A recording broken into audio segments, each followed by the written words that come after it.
Welcome to Relentless Pursuit with Marjorie Dudley. Real conversations with entrepreneurs, business owners, and leaders who refuse to settle. This isn't about overnight success. It's about the decisions, discipline, setbacks, and standards that shape extraordinary results. If you're building something that matters, you're in the right place. Hello, welcome to Relentless Pursuit with Marjorie Dudley. I'm very excited today to be with our guest, Ty Nielsen. He is the CEO of Columbia Engineering Group. Ty is an electrical engineer, former Navy nuclear propulsion engineer, say that 3 times fast, business leader, and has been an entrepreneur for over 20 years with numerous business enterprises in that time. Currently, Ty's focused on developing and scaling Columbia Engineering Group, CEG, a multi-million-dollar national engineering firm. Welcome, Ty. I'm so grateful to have you here today, and I'd love for you to tell us how did CEG come to be? How'd you get started? What got us here today? Thank you. I started out in the Navy as kind of fresh out of high school, joined the military, got into the engineering realm, and that was sort of how I got into things. But I've always had an entrepreneurial spirit, from the time I was a little kid, organizing the kids in the neighborhood to rake leaves and, make some money and do something. So I've Love always that. had kind of career path that's been taking me down one road, and then also sort of cultivating that entrepreneurial spirit and whatever I can do to build my own enterprise, my own business. So after military, I went into private business. I started working with import export and doing stone import from around the world: Brazil, India, China, Norway, you name it. It was kind of the How does one get into that? How do you even get into stone import? well, it was kind of a roundabout path. I had a guy that I worked with when I was in high school. He was a wrestling coach, sports coach, and he did kind of house remodels and flips and things like that. And he had ended up with a friend of his who had a wife that was Brazilian. Their daughter was, half Brazilian. So he had said, "Hey, there's opportunities to build condos and stuff in South America." He had gone down there, checked Okay. things out, and he had discovered that the price of granite that we pay a lot for here in the U.S. is much more affordable at the source where the quarry is and that kind of thing. So through my relationship with that guy, he basically had started on this path of, hey, let's see if we can get this stone from the quarry to the end user and do it more effectively. And then so spent a couple of years doing that, and then ran up against the housing crisis, and people weren't remodeling and Yeah. doing their kitchens and bathrooms and everything, and owning 5 houses. So that kind of went a different direction. I went back to college, initially for business, and then switched to engineering. And then after that, started with a company called College Pro Painters. It's like a national corporate franchise model. And what they do Yep. is essentially they work with college business majors. And what they do is they kind of help them to understand what it's like to run a specialty trade construction Is it contract. kind of like your own little franchise? Your own, I shouldn't Yeah. say little, but your own franchise. That's cool. Yeah, yeah. So at the time I was going through college, I had a bunch of roommates and things, and uh, basically we had a house where there was like 6 of these franchises or whatever, all operating in different areas of town and things like that. So um, did that for a little while, and then kind of the cohort of folks that I was involved with at that time were kind of the top performers in the country for that franchise. And at that time, they kind of moved over to the Vancouver area, Vancouver, Washington, and started a general contracting company, which I was a part of starting that. And then, I was at the same time finishing my engineering degree in electrical engineering, saying, hey, I got to use it or lose it. I got to go get into the engineering realm, even though I was kind of had one foot in the contracting realm and one foot in the academic and engineering Right. realm for a while. So at that point, I ended up going to work for Garmin Aviation Technologies in Salem and worked out of there for, I remember them well. oh, yeah. Yes. Yeah. So great They company. were a client of mine back in my staffing days. That's Is that really right? funny. Yeah. Garmin's a great company, Uh-huh. great products, great, great company, great leadership, and great vision. And so they were working with aviation technologies at that time. So I was working with them for about a Yes. year. I was also going through flight school at the time, so I was kind of getting my private pilot license and also working with Garmin Are you a Aviation as well. pilot too? Yeah. Ty, what don't you do? I don't know. I'm working on making the list shorter, I guess. But Okay, fair enough. but yeah, I love flying, and that was a lot of fun. Then I had a colleague who's working for the Army Corps of Engineers up at Chief Joseph Dam, which is the next one down the Columbia River from Grand Coulee Dam. Great big dam, lots of power. Basically powers the city of Seattle, northern Seattle. And he said, Okay. "Hey, you got to come check this stuff out. It's pretty interesting." And I was planning on moving at that time, anyways. So I moved from Oregon and Salem up to northern Washington. Started working for the Army Corps of Engineers. Worked for them for about 7 years. And during the pandemic in 2020, and they sent everybody home, I was going nuts because Yep. I try to stay busy and stay building on my path and that kind of thing constantly. And so one thing I really hate doing is being idle, and being sent home and Right. told to sit on my hands and not do anything. So at that time, we had a few colleagues from college and from the Navy that I knew, and we got together and we said, "Hey, we're all sitting here. We're developed professionally significantly. We should start an engineering company." And a few of us already had various contracting companies and other companies. So we figured, okay, well, let's get together, see what we can do, and start it out. So we wanted to start it as a part-time kind of a thing, because Mhm. we all had homes and bills to pay for, families and things like that. So it's a difficult balance to try and maintain a career and then start something new. We'll And talk about that a little bit because there's probably a lot of people in that boat who maybe are thinking of starting something and they go, but, but you I don't know, have the but time. I've got a mortgage. I Right. don't have the Don't have the time. time. I've got a mortgage. I've got kids. I've got, a X dollars a month nut to crack. So like what how did you make that transition? First of all, through a commitment, I think one of the things for me, I mentioned that it was uncomfortable for me to sit idle, right? And I think a lot Mhm. of entrepreneurial people are probably like that. Uh, Yep. so what I was realizing was, I had a great job. I was college educated, had a great job, good benefits, liked where I was living. Golden Uh, handcuffs. Golden handcuffs. Yeah, it's like, okay, all this stuff is great, but I look at my bank account, I pay all the bills, and I got nothing left. So if I want to, Mhm. save, if I wanted to try and save $10,000, for example, how long is that going to take me? If I look at my single stream of income from my, employer and my expenses, and I look at the difference there and what I can save every month, I can basically take whatever that goal is and divide it by that, and that's how long it's going to take me, right? So Right. um, that's an unacceptable feeling when you look at something you want and you look at where you're at, and oh, it's nice, but that's going to take me 10 years to buy that, or it's going to take me Right.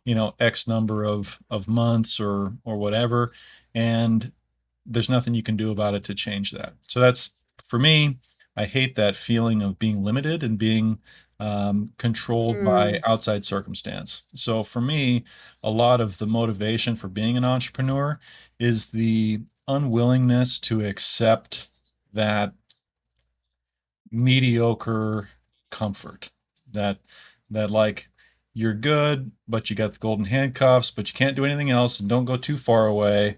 And Yeah.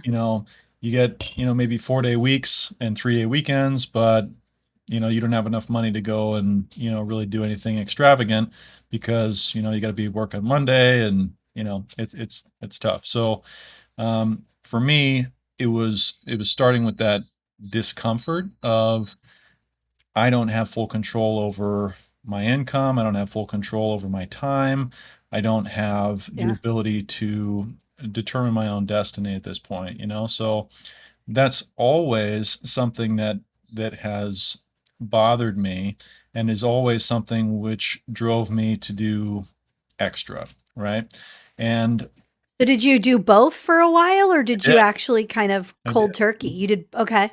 Yeah, and it's really difficult to start a business, especially with partners where you're trying to uh, generate enough business to replace your full-time uh, first job, right? So there was four of us at the beginning of the company. We started doing things part-time, working nights, weekends. We said, okay, first of all, we're gonna meet regularly because your company has to have a heartbeat, right? You have to have a goal, you have to Yeah. have a meeting Smart. heartbeat, you have to have some agenda that you're trying to work on, some progress you're trying to make every day. Keep everybody rowing, Yeah. in the Yeah. same Otherwise, it's direction. like Yep. it falls into planning and intention land where things fade off, right? Right. And so we can't do that. We got to keep it front of mind, focused, and something that we're actively chipping away at every day, every week, even if it's slow progress, right?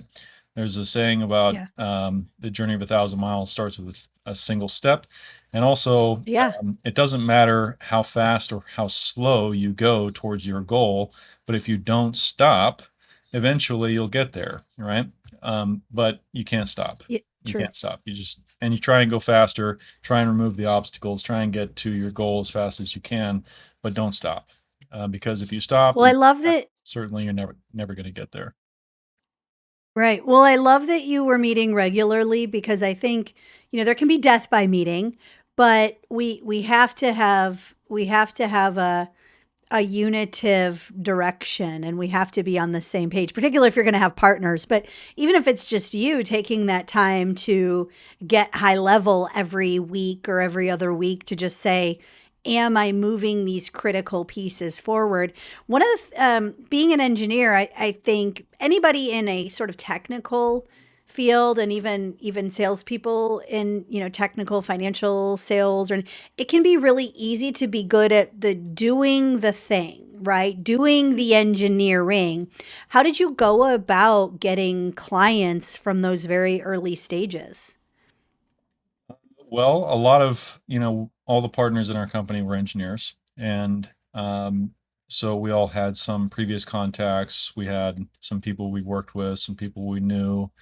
We looked at the space that we were operating in as we were. One of the things that I've heard in the past is grow where you're planted. If you have an Mm, area of the market of your area of expertise that you're familiar with, the connections, the businesses, like a niche, a warm market. grow where you're Yeah. planted, right? I mean, you can make $1 million selling soap. You can make $1 million doing engineering. You can do all kinds of stuff, but it's a matter of getting the formula right, getting the systems right, and the people right, and then being consistent and going towards that goal. So in the early days, it was very slow. Working, full time with a first job and stuff. So a lot of that was seeing who we can network with. Who do we know that Smart. knows somebody that needs some sort of engineering service, right? Because we have this idea of a company that we want to do something with, but your idea behind the curtain and protected, it's all perfect, right? But a lot of Yep. things stop entrepreneurs or prospective entrepreneurs from taking their idea to market, right? They have to get it out Right. there, take it to market, test it in the market. And it could be that their idea is fantastic, gets immediate response and, catches on like wildfire and it's off to the races. Could be also that there's a flaw in something about the way you're thinking about your product or service. And so you have to test it against the market, find those flaws or there's gaps or errors or whatever in your thinking, and see where the actual need is, right? Because you may have an idea about growing where you're planted and saying, oh, well, I can do this. And then you go to the market and you find that the real opportunity is just adjacent to the thing you're offering to the market. You need to Right. You move have to over pivot. that. So we started out with Pivoting's a common thing. Yeah. absolutely. Yeah, you have to be willing to, you know, walk the path of the entrepreneur, which is oftentimes you can't see very far ahead of you, you know, and the right opportunity, the right person to meet is just around the corner, and you have to keep the faith and keep trying, keep chipping away, and try and prod the market and see where the opportunity is. Kind of find the path of least resistance. So in those early days, like the first 6 to 12 months of CEG, while you still have another job, was that like a 9 to 5? What did your schedule look like? Because I'm assuming you had to put in more than just, a 40-hour work week to Yeah. maintain your current role and build CEG. So talk me through, help people understand, like, what did that look like for you?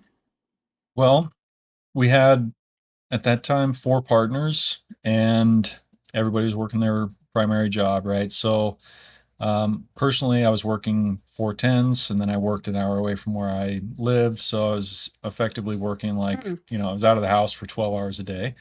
And Hmm. then had Friday, Saturday, Sunday where I could do other things. Of course, I also had relationships to try and make sure that they were stable and so forth. Being an entrepreneur is very taxing on relationships if there's a difference in expectation between the 2 partners, right? So what I tried to do was maintain some sort of a balance in my priorities, but also try to put a little bit of time every day on the tasks that needed to be done. So I would work 1 hour, 2 hours, 3 hours after my normal workday was ended, and then I would dedicate 1 or 2 or 3 of the days that I had off towards learning about my industry, learning about the marketing, learning about the structure that I needed to put into place, where opportunities might be, how I could match the skills and knowledge and ability of my team to a need in the Yeah. marketplace, try and figure out what that looked like, right? So So easily another like 20 hours a week usually about 20 hours a week, out. at least. Yeah. What was the makeup of that 20 hours between, for you, but maybe even also the partners, in terms of things that would generate revenue for CEG versus things that were the doing? Like, what was the Well, division of labor and the division of time there? well, first of all, you don't have a company if you don't have sales. You have to sell, you have to pitch the product. 100%. Otherwise, you can hang on to your manufacturing process all you want, but if you don't have anybody to buy your product, then your manufacturing line's going nowhere, right? There's no business to do if you Exactly. don't sell it. So sales is absolutely number one. And so the biggest thing for us in the early days was, who do we know, right? Who are our friends and family? Who are the colleagues we've worked with? Let people know in your network. Your network's your net worth, right? So reach out to everybody you know and say, hey, Love that. I'm an entrepreneur. I started a company. I do this, and this is, what I have. If you know anybody that could use these services, or you know anybody I should talk to, you know, let them know. Let me Was your know. network good to you? It was. It gave us our first Yeah. several jobs that was good. It is not what we're doing now, but we got into the market. We said, okay, this is what we know. This is kind of the service we can offer. Can we do this? It's maybe a little bit left field, but like, yes, it's still within our purview. Yeah, we can do that and take the next step forward, ask them for more referrals, see what's going on. And then also, just cold calling people that you think might be a good prospect, right? It's picking up the phone saying, hey, I'm Ty. This is what we do. Do you need any of these Yes. services? Can I help you? How do I work with you? What can I do to serve you? Do you have the need? And educate me. Am I entering the market in a way that makes sense? What is, as the person I think needs my services, what do you think you need? And how can you educate Right. me about how I can serve the market, right? So that was really big. And You're saying so many things I just want to highlight because you're saying, we work with a lot of startups and, even sometimes people getting into a new industry, and there can be some embarrassment. Nobody wants to be reaching out to that person that they haven't talked to in 20 years, saying like, and doing it in that cringy way. But it's so important to do it and do it the right way, but to do it, to just say, hey, this is what I'm doing now. If you know anyone, we can help. We coach on that all the time. And I love that you brought up cold calling. Like a lot of people have a resistance to cold calling, and certainly nobody wants to cold call forever.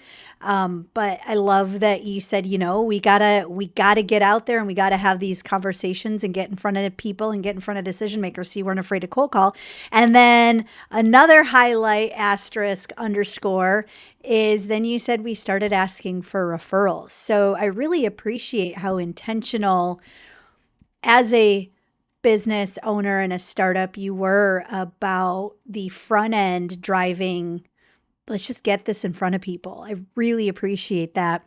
Was that hard for you, or is that something that was always very natural? it's tremendously difficult for lots of reasons. Talk about that. Um, when you're starting out in a business, you have confidence that you know what you're doing because you've done it before or whatever. But as an Right. entrepreneur, there's all of these other emotional layers that you stack on top of being an entrepreneur and doing sales in that industry in your company for the first time, right? So you go into that Mhm. situation and you may feel like a fraud or a liar a little bit. You're like, oh, well, what if I fail? What if they, think of me as this and I can't deliver, or I can't, I Yeah. don't know the market, or I don't know the product, or I don't know whatever. You have all this hesitation and opposition to action internally, right? And um,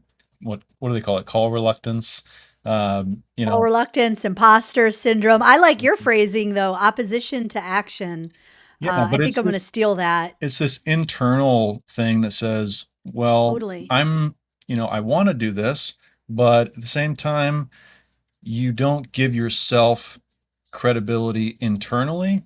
And so you sabotage Right. yourself, or you delay, or you creatively avoid, or all Destiny. these kinds of Yep. things, right? But the thing is about sales and about being an entrepreneur is you have to do it as if your life depends on it, because it does. And Yes. there's a For the people in the back. yeah, there's a story about um I think it's from the Odyssey maybe, but they come onshore and they burn their ships, and they say, Yes. we're here because we want to go forward, and going back is not an option, right? So they burn the ships. Don't even think about going back. It's not an option. Failure is not an option. Giving up is not an option. Going back to the old way is not an option. Going back and Right. living with mom is not an option. You don't give yourself those options, and you say, look, Yeah. this is Find a what it way. takes. And it's like every inch of progress you're scratching and scraping for with every ounce of your being to save your life to go that way, because you're unwilling to accept the reality that you had before of lack of inability to control your time, inability to control your destiny, your money, whatever it is, right? So you say, I'm not willing to do that. So I have to carve out my new life 1 inch at a time. And the thing that's bigger than the fear of failure is the fear of death, or not being able to go forward and having to go back to the old way, Mm. right? Which you don't give Right. yourself that option. So um,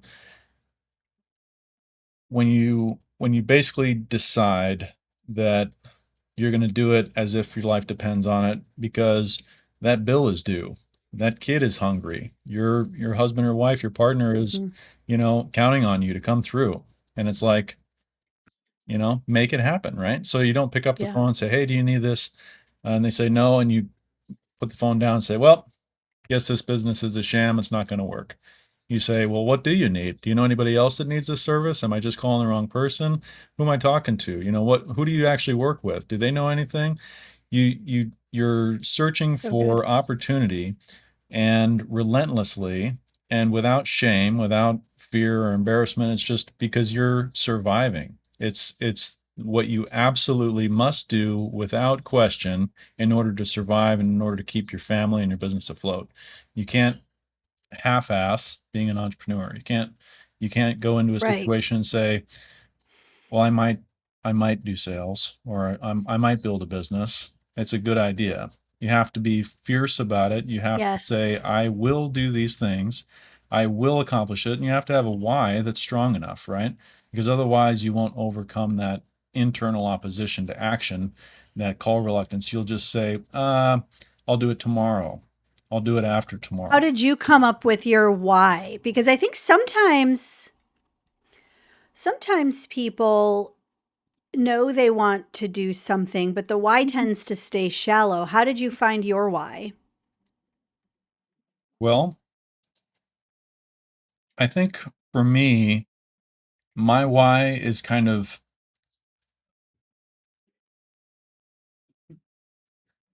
based around, first of all, like personal accomplishment and the desire Mm-hmm. to grow and develop and to Mm, create and to oppose that external control, and to oppose the golden handcuffs and the just enough to be comfortable, uh, just enough to be comfortably miserable type of thing, right? right. And so it's like I'm unwilling to do that. And if I'm just doing a 9 to 5 personally, if I'm just doing a 9 to 5, I'm, clocking in, clocking out, making X number of widgets, and then going home and cracking open a 6 pack of beer for the rest of the evening and rinse and repeat for the rest of my life. I don't feel good about that. Yep. It gives me this sense of dread, and so for me, if if I feel like I'm making progress each day, if I feel like I'm personally learning something each day, I'm growing each day, I'm building something each day, then I can feel like I've accomplished something each day, and I feel good about that, right? So Like for that me, that gives you fuel for the next, yeah, the next day. Yeah. absolutely. Like I have to feel like I did something worthwhile, and I'm investing in Yeah. myself. I'm investing in my future, which is why I want to build a company, because a company is an asset that has value, that provides value to you, but you have to build it. Nobody's going to build your business for you, right? And a lot of Right. people have their own businesses and create lots of value for themselves and for others, but nobody's going to go out and just create a business and give it to you and say, here's your business. And, aren't you so proud of all the stuff that we just gave you? Right. It For me, doesn't happen by accident. It has no. to be really intentional. I want to go back to something that you'd said that I found really quite interesting. You said when you were first starting out, you took clients and jobs that are quite different than what you're doing now. And I think that's a huge part of the entrepreneurial story too, is get going, get something, and then continue to evolve and pivot. Talk about like how you've evolved and pivoted inside of the business as different things took Yeah. place. Yeah. Um, so my personal background is in kind of industrial engineering, involved with Navy nuclear engineering, Mhm. electrical engineering. With the Army Corps, I worked a lot on large hydropower facilities and power infrastructure kind of thing. So, a lot of my experience and several other the partners' experience was in heavy industrial kind of market area. And then we had other partners that were involved with private sector architecture projects and things like that. So engineering is a very wide field. There's, sort of process engineering, manufacturing engineering, power infrastructure engineering, microelectronics engineering, software engineering, all kinds of engineering, right? So we Mhm. we brought a mix of skills with our partners to the table and said, okay, well, we could do all kinds of different stuff. You know some stuff, I know some stuff. We can offer these services as engineering company. And then we go into the market, we start talking to people, start asking, people we know, asking for referrals. Hey, do you need this? Do you need that? What is there in the market that is an opportunity that we can align with right now today, that we can serve. Hmm. So we find that, and a lot of times when you're trying to figure out what that is and find your place in the market, you don't necessarily know the pathway into the market to find that opportunity. It might be wide open, but that might not be where you're at, or you may not have that awareness of that opportunity in the marketplace. So, talking to people, we started out, we said, okay, here's a industrial manufacturing kind of position that we can work on, extending a manufacturing assembly line. Okay. We had another opportunity to build a automatic web application to manage an irrigation district and all the billing for all those places, right? So very different jobs there. It's like one's in industrial manufacturing, the other one's in software development, but still under the purview of engineering, right? So we start getting more and more involved. We find some stuff that is involved with updating drawings and doing some stuff for data centers, for example. Then we start doing some small projects for HVAC renovations, and then some small electrical upgrades. And we start getting more involved with the kind of large flow of certain particular types of projects that are available in the marketplace. So we've So you dabbled initially, Yeah. and then that dabbling led to maybe starting to see a pattern, starting to see some niches, Exactly. maybe starting to see things that you liked, or the company, were good for the company. Yep. Where did that lead to? Where do you tend to spend most of what kinds of projects do you tend to spend most of your time on now? So nowadays, basically what we found was that a lot of the involvement that we could have in the marketplace was involved with commercial and industrial building design. And there's a lot of demand for end of life system replacements for things like HVAC systems and electrical systems and plumbing systems. And so we Like said, these oh, 40, 50-year-old buildings that yeah, all kinds of stuff. Oh, your original. Okay. HVAC system's 20 years old. You got to get a new one. Well, you got to re-engineer all those kinds of things. Well, also we found Hmm. that those types of projects require professional engineering plans to be approved in order to do them. So you find in the marketplace where your services are required by law or by some process, and you go and zoom in on that and say, okay, my services are required here. How do I get involved in this space? And so we got involved in that space. We started working with architects and developers and government agencies, doing a lot of building design type of things. And then we started seeing demand for, oh, well, do you do this other building design engineering discipline? Okay, well, one of the things that I'm finding in the market is that there's shortcomings between coordinating between these things, right? So a lot of times when you're doing a commercial building design, you'll have all kinds of different consultants. You might have an architect, you can have a civil engineer, structural engineer, mechanical engineer, electrical engineer, fire protection engineer, geotech consultant, surveyor, environmental protection consultant. I mean, the list goes on and on. And usually a lot of these companies either are offering one particular discipline or maybe two or three at the most. And the architect is in the position of having to kind of bring all of these pieces together, and it's like herding cats.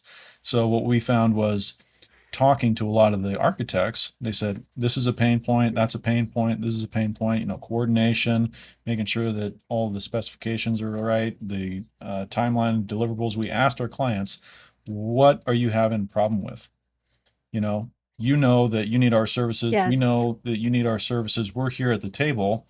What about the status quo sucks? How do we position ourselves in the market to hit and knock the ball out of the park where there's currently a pain point for the majority of people that are working there, right?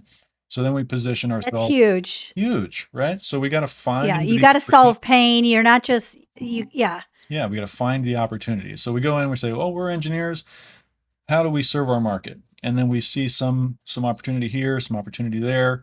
And then we finally, find a place where it's like, okay, we have a lot of opportunity here. There's a large need in this niche. It's required for having our services here. We can really get involved. We start getting in there. We start exploiting that opportunity into the market.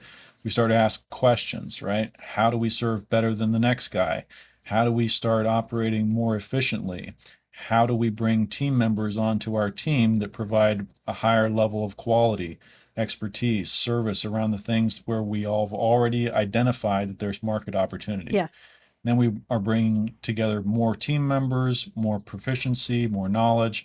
We talk internally. How do we do this better? How do we, get faster? How do we become more efficient? How do we make repeatable quality the standard? How do we excel above our competitors? How do we find the next inroad to the market in another way? So what we do now is we do multidiscipline engineering for new building construction as well as renovation projects. We work a lot with federal and state government, and we do civil, structural, mechanical, electrical, plumbing, and fire protection. So we are a Okay. multidiscipline engineering firm that has grown into that position through demand that we've identified in the market. And then we've built a team of about 35 people around that demand and providing that service to those clients in a way that exceeds expectations, exceeds the customer and client experience provided by our competitors. And then we work every day on how do we create better systems, better processes? How do we get better people on our team? And how do we deliver a better client experience to everybody we work with? So the two things that are really jumping out to me in particular are your growth and scaling initially came from, like, what are the pains and what are the gaps in the market? Like, when we're getting out there and talking to people, which you previously highlighted was integral. What are we seeing? What are people telling us? What are we coming up against? And I think that that's huge. I think just getting to know, really getting to ask questions and then listen to what the pain points of our end users are, that's huge. And then the second piece that I really heard is, as you were doing that, you were putting internal systems in place so that you could continue, you and your partners could continue to grow and scale. I mean, growing to 35 employees is no small feat. You have to have a lot of systems in place to do that effectively. I'm sure it's all been just super easy, land in your lap, sunshine and rainbows, right? Of course. I'm totally being sarcastic there. Tell me about some of the maybe one or two of the biggest hurdles you've had to overcome in scaling this thing out, Sure. how you have. So I would say, one of the difficult things about being an entrepreneur is being an entrepreneur, becoming an entrepreneur, because Mm. it's like any 5-year plan. You put a 5-year plan together, you say, in 5 years, I'm going to be here. But, by the end of the first year, you start, changing course a little bit because things happen, you learn things, and now you have a different perspective, and now your trajectory is different, Right. right? So the thing about becoming an entrepreneur is that how fast can you iterate? How fast can you change your perspective? How fast can you adapt to the things that you're learning? And then how fast can you learn, Adaptability. right? So And really being not married to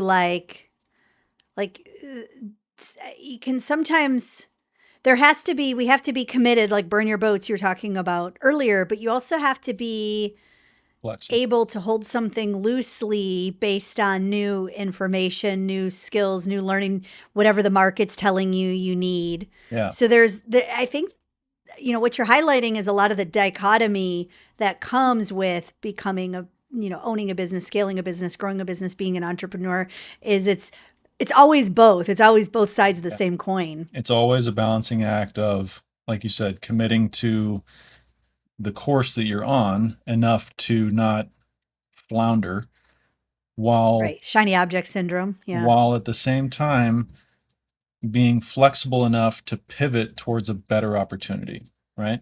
And also, one of the things I heard early on was, if you want to make $1 million, say yes to everything, right? You go out, can you do this? Yes. Can you do this? Yes. Can you do this? Yes. How do you go from 1 million to 10 million? Well, you say no to most things, because once you get in there and you say, okay, this thing's going to make me 10 cents, this thing's going to make me 30 cents, this thing's going to make me $10. Okay, now once you know that anything you're doing that is not making you $10 is costing you the difference between that and $10, right? So you say, okay, That's so good. I need to focus on that now. because anything else is going to cost me money. So you have to adapt and pivot. Okay, well, how well are we positioned to address that particular opportunity? Build your team around it, build your process around it, learn more about it, try and pivot, right? So, and specialize, find the niche. And then also there's these steps in growing a company. There's a great book called Scaling Up by Vern Harnish, and he talks Burn, about, yes. oh yeah. So there's various plateaus that you encounter in terms of revenue that are correlated to the types of people you have in your company, the types of systems and processes that you have in your company, and the behaviors that people have, the way you're thinking, right? Because there's a lot of people, they don't need to have a $20 million company. They want to pay their bills and they want a vacation 6 months a year, Mhm. right? And there's other people that they want to build Amazon. They want to build Microsoft or IBM, right? They want to build this juggernaut company. And those are very different mindsets and they're very different trajectories and paths. And you have to do things to build Amazon that you don't have to do to build, Jim's painting company or whatever. Yeah, So lifestyle business. yeah, lifestyle business versus like, um, So there's an element of be clear on what you want, yeah, and then really are you willing to do the things to get that? If you're saying you want to build Amazon, are you willing to do the things? yeah. And what's difficult is that you're only ever dealing with your current perspective, right? And you should be having to develop yourself on a daily basis. So your perspective should be changing on a daily basis. As you learn more, your thinking about things should change also. And so you come into things ignorant and blind. You learn a little bit, you change your perspective, you change your approach. You learn a little bit more, you change your perspective, you change your approach. So as you go, you have to understand that if you're not focused and intentionally building yourself and you're learning and adjusting your perspective all the time, then you're stagnant. You have to be Right. adapting, you have to be, head on a swivel and understanding what's going on in your marketplace. um, and so a lot of the issues are coming up against a challenge that seems like a block, figuring out how to deal with it, figuring out how to grow past your problems, grow out of your situation, because the thinking that got you here won't get you there. So you have to get to Yes. the point where you don't know how to solve a problem with the knowledge, skills, and abilities you've developed so far. And then when you get to there, you have to develop some new knowledge, skills, and ability, or you have to bring somebody onto your team, or you have to change the structure of your company, or you have to add a new process or something to get past that new obstacle, right? And for entrepreneurs, it's like if you look down that 5-year path, it's filled with obstacles and constraints and challenges, stuff Right. like that. But the thing about going and saying, you know, they say the value in making $1 million is not the $1 million. The value in making $1 million is becoming the kind of person who can make $1 million, right? Because you don't start out that way. You learn how to do that. And by the time you get there, somebody It's could take huge. your $1 million away, but they can't take that knowledge away from you. What They you can't take learned. you away from you.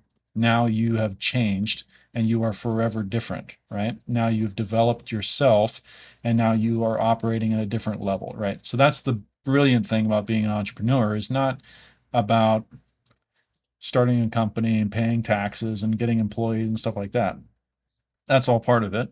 But the big part is developing yourself, growing, and having the excitement Love of that. building something. Let me ask you kind of rapid fire. I want to go all the way back to the Navy in, 5 to 7 words. What's the biggest thing you learned from being in the Navy? Hmm. Biggest thing I learned from being in the Navy. Well, I think probably to some degree, sacrifice and work ethic, because Okay. um, there's certain things about the military and about working where you don't have a choice about things that is character Mm-hmm. building, right? So when I was in the Navy, I did about a year of 7 days a week, 12-hour shifts, rotating shifts, get an hour, about a day to a day and a half between shift changes. Did that for a year, 7 days a week, day off to change your sleep schedule, change your shift, do another 7 days, 7 days, 7 days, 7 days, 12-hour shifts all the time, all the time, all the time, all the time. Mm. And it's like, you can look at that and say, I'm in prison. I have no control. I'm stuck. You know, I'm, forced to do this thing. And you can say, oh, I don't want to do that. And you get like opposition to it and push and go the totally opposite way. The other thing is that you could embrace it and you can say, well, this is hard, but I'm here. I might as well get some production or some value out of it. Right. And I think Right. as an entrepreneur, or a parent or a human being, a lot of our experience is defined by our mental and emotional state at any given time. How was your day? How did I think and feel throughout that day? Right. And as an Right. entrepreneur, you have this huge amount of challenges that you have to get through, a huge amount of growth that you have to do to get where you want to be. And I think by and large, a lot of our attitude by default, anyways, can come from how we deal with situations where we have something we don't want to do and we don't have Mhm. a choice about whether or not we can do it. We must get it done and I don't like it, right? You can sit Suck it there, up, Buttercup. you can, yeah, suck it up. Are you going to sit there and cry until you have to do it? Because you're going to have to do it anyways. So you can start now or you can start in 12 hours when you're done crying, right? But the outcome still needs to happen. That's the same thing as being an entrepreneur and you have to pay the bills at the end of the month. Well, where's the money going to come from? It's going to come from income producing activities. You better get on it, right? So, Yeah. um, Go to what's your biggest lesson from, was it College Pro Painters? Is that what it's called? yeah, college pro, College yeah. Pro Painter. What's your biggest lesson from that experience? Well, I think in that experience, what I learned is the business doesn't have to be complex, in order to function. You can Mhm. have, that was a franchise specialty contracting company where you're painting houses, right? So Mhm. one person can go out and paint a house. You can teach somebody how to paint a house. You can teach a team of people how to paint a house. Well, now you got a crew. Can you teach them how to do marketing? Can you teach them how to do sales? Can you manage the back end of the company? Can you maintain the payroll and the taxes and the time cards and all that information while doing the marketing and managing your deposits and your schedule and your production and all that? And get some sleep and eat food and not destroy your Right. relationship, right? So there are things that are a certain list of fundamentals that you have to master as an entrepreneur to do any business, right? And that can be simple. It can also be very, very, very complex, like a multidiscipline engineering firm doing government projects that involves, multiple years.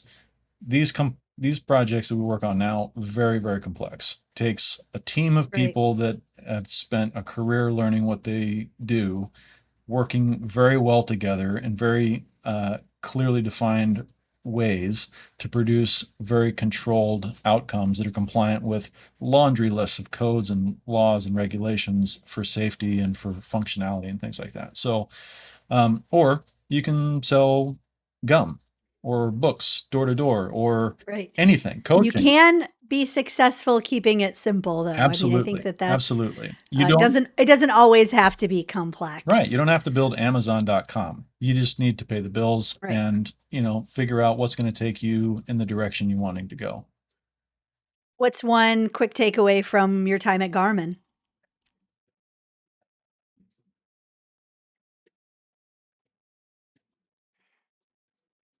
One of the things that I thought was very interesting about Garmin. Garmin's a great company. Um, they make great products. They employ lots and lots of very talented people.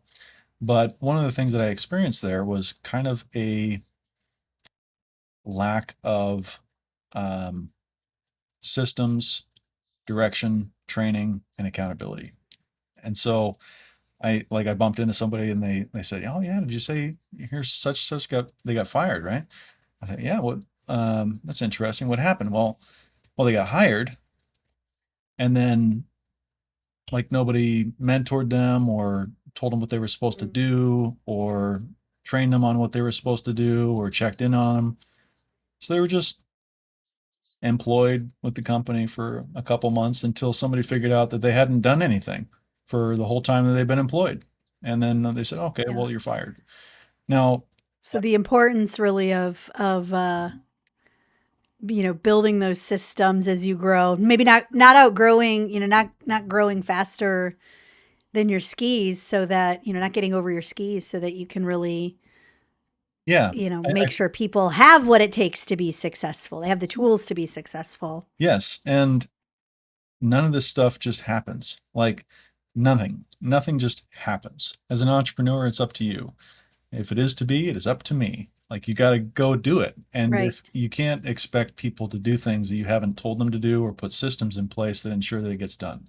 So when you get to the point where you have, employees and people being managed and layers of management, you have to get to a point where you are able to deliver on the things that you need to deliver on, and you have systems in place for accountability, and you also have Yeah. systems in place for training, um, and holding the bar, right? Every growth company is also a training company. Every growth company is also a media company, right? You have to sell yourself. You have to train your employees. You have to build the processes and the systems that keep your business going and growing. And if you don't do that, you're going to see that it starts rotting, failing, and falling to the level of the systems that do exist. You'll fall to the level of your systems.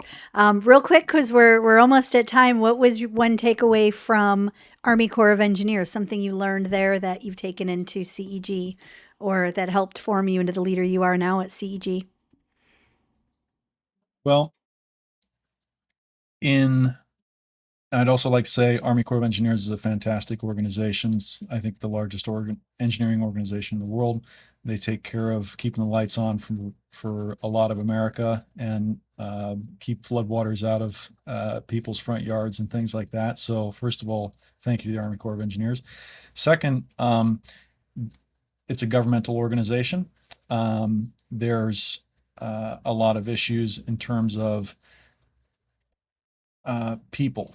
You know, in any business, in your life, in any organization, there's people, right? And I think that in businesses, particularly like the government, where there's erroneous and extraneous requirements and red tape and processes that Maybe doesn't some make sense, bureaucracy some involved, and bureaucracy, and like yeah, it just doesn't make sense why we're doing it this way.